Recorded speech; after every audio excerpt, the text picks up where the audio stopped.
Update sa sigalot sa gitnang silangan, may bago na namang banta si US President Donald Trump. Pasasapugin daw nila ang mga power plant sa Iran kung hindi nito bubuksan ng maayos ang Strait of Hormuz sa loob ng 48 oras. Inatake naman ng Iran ang dalawang bayan sa Israel na malapit sa mga nuclear site. Nakatutok si Mark Salazar.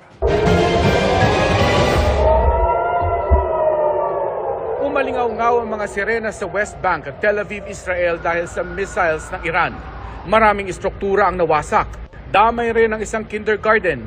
Ayon sa mga otoridad, walang pasok nung araw na tinamaan ng strike ang paaralan kaya walang naitalang nasugatan o nasawi.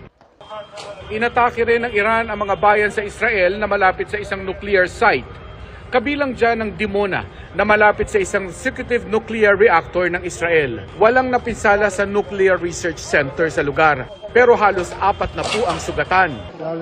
Nabalot ng makapal na usok at apoy ang gusali sa bayan ng Arad na tinamaan din ng missile attack ng Iran.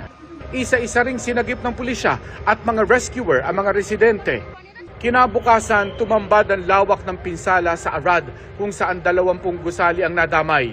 Sa huling tala ng mga otoridad, mahigit 80 ang sugatan. 10 rito'y malubha ang kondisyon. Sa pahayag ng Iran Revolutionary Guard, tinarget nila ang mga military installation at security center sa southern Israel.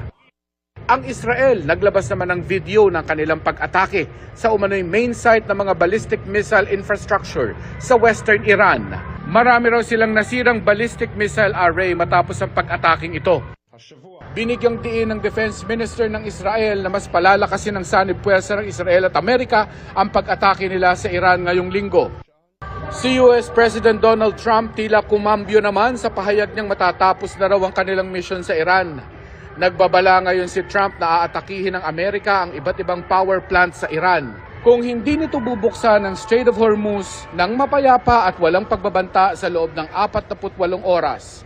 Wala pang tugon ng Iran sa ultimatum ni Trump pero anila nananatiling bukas ang Strait of Hormuz at handa silang makipagtulungan para sa ligtas na paglalayag doon at kaligtasan ng mga marino sa lugar. Sa gitna ng nagpapatuloy na gulo, tuloy-tuloy rin ang pagpapauwi sa mga Pilipinong naiipit doon.